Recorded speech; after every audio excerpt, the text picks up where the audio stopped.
मैं अब आज के विशिष्ट वक्ता प्रोफेसर मृत्युंजय देव पांडे जी, आप रसायन विभाग में विज्ञान संकाय से हैं। मैं आपसे निवेदन करता हूं कि आकर के अपने उद्बोधन से हम सबको लाभान्वित करें। प्रोफेसर मृत्युंजय देव पांडे जी।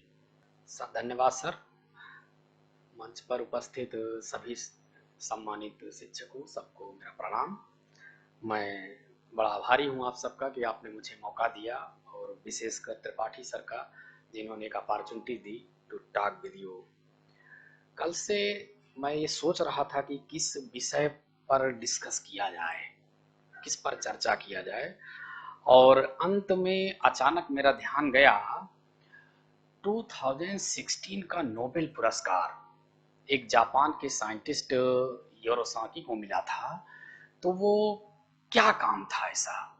तो मेरे मन में दो प्रश्न आया। पहला तो मैं उस नोबेल पुरस्कार के वर्क को क्यों डिस्कस करूं, और दूसरा यहां पर क्यों डिस्कस करूं।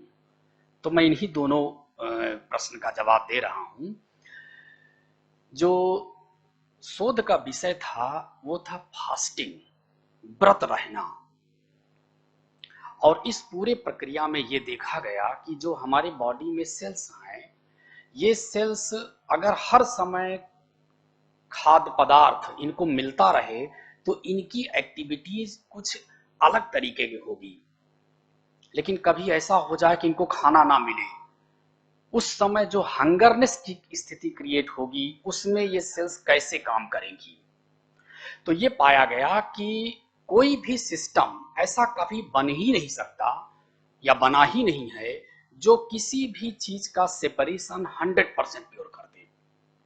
जैसे हमारे शरीर में भी किडनी है और भी कई हैं, ये अच्छी चीजों को एब्जॉर्ब करते हैं, खराब चीजों को निकाल देते हैं। लेकिन ये 100% पॉसिबल नहीं है। ये 99.99% या फिर एज बढ़ने के अनुसार और भी गड़बड़ियां होती हैं। तो होगा क्या कि आपकी बॉडी में कुछ खराब चीजें एब्जॉर्ब हो जाएंगी और कुछ अच्छी चीजें निकल जाएंगी। जो निकल गया उसका तो कोई मतलब नहीं, लेकिन अगर कोई पॉइजनस थिंग्स, कोई खराब चीजें शरीर में एब्जॉर्ब हो गई, तो अब इसका क्या इंपैक्ट पड़ेगा। जब भी कोई सेल्स बनती है, ये रिसर्च में पाया गया कि वो सेल्स भी काम करते करते कुछ दिनों बाद अपने अंदर बैक्टीरिया, वायरस इनको स्टोर करेगा और वो सेल्स डैमेज होना शुरू हो जाएंगी, उनका टाइम पूरा हो जाएगा। जब वो डिकम्पोज करेंगी तो उनके अंदर का जो मटेरियल्स है उसको बॉडी रीसिंथेसाइज करेगी। बिल्कुल वैसे ही जैसे हमारे घरों में रोज न्यूज़पेपर आता है, हम समाचार पढ़ते हैं, न्यूज़पेपर को रख देते हैं, और कुछ समय बाद जब बल्क में न्यूज़पेपर हो जाता है तो हम उसको बेच देते हैं। फिर वो दुकान पर जाता है, रिसाइकिल किया जाता है और दूसरे अदर प्रोडक्ट बनाए जाते हैं। तो हमारी बॉडी इस तरीके की रिसाइकलिंग हर समय करती रहती है।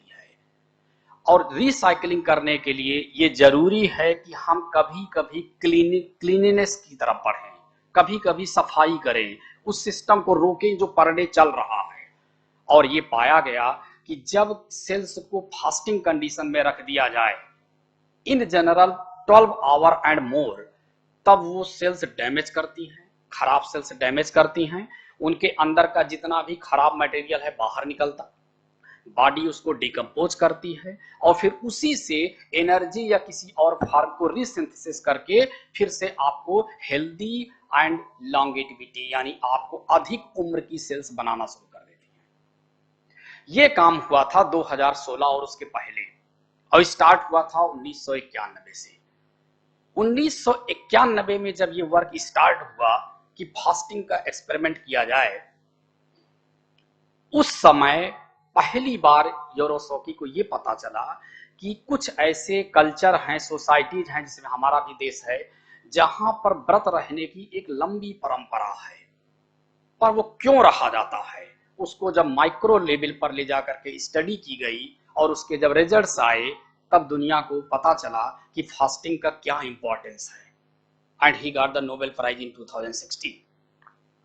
लेकिन आश्चर्य की बात यह है कि अगर ये नोबेल ना मिला होता तब क्या होता। क्या तब भी हम इस बात को मान लेते कि ये सब चीजें जो हमारे परंपराओं में बरसों से चली आ रही हैं ये अच्छी हैं? ना मानी जाती। तथाकथित वैज्ञानिक, तथाकथित विद्वान हमेशा प्रश्न उठाते रहते हैं। जैसे हमारी परंपराओं में हम कई तरीके से अभिवादन करते हैं, उसमें से एक अभिवादन है अपने गुरु माता पिता को झुक करके पैर छूने की परंपरा। और आप देखते होंगे पर डे की लाइफ में एक ऐसा विद्वानों का ग्रुप खड़ा हुआ है जो इसको बहुत हे दृष्टि से देखता है। वो तब तक देखेगा जब तक कि किसी हड्डी रोग विशेषज्ञ को इस बात का नोबेल नहीं मिल जाएगा कि ऐसी परंपरा करने से हमारी बैकबोन और हड्डियां ज्यादा मजबूत होती हैं। सो इस समय जो हम प्रॉब्लम फेस कर रहे हैं वो प्रॉब्लम एक्चुअल में उनकी नहीं है जो इंफीरियरिटी कॉम्प्लेक्स में जीवित हैं। ये प्रॉब्लम उनकी है जिनको हर समय किसी न किसी प्रूफ की आवश्यकता है। हमको अपने जीवन स्तर पर, हमको अपने सम्मान पर, हमको अपने सिद्धांतों पर जीना है, रादर देन उनको देखना जो इस पर हर समय क्वेश्चन करते हैं और उनके अकॉर्डिंग हमको बार बार शोध प्रक्रिया और अन्य में गुजरना पड़ता है। हमें यही जस्टिफाई करना है कि you have to go for this, we already did this for this, okay no problem, one day you will also come in the same way. So मैं इस टॉपिक को इसीलिए यहाँ लाया था कि हम में से ज्यादातर लोग ऐसे हैं यहाँ पर बैठे हुए जो फास्टिंग की प्रक्रिया को बहुत फॉलो करते हैं, और लकली नवरात्र का व्रत चल रहा है और मैं भी पहले दिन और 8वें दिन रहता हूँ, हमेशा रहा हूँ, 9 दिन नहीं रहता। तो मेरे मन में ये विचार आया कि ये जो बार बार वैदिक साइंस या वैदिक फैक्ट्स या हमारे स्पिरिचुअल कैरेक्टर्स पर क्वेश्चन किए जाते हैं, तो डोंट बी वरीड, ये बहुत अच्छी चीज है, उनको प्रश्न करने दीजिए। लेटर ऑन ऐसे न जाने कितने नोबेल पुरस्कार अभी मिलने वाले हैं। Thank you.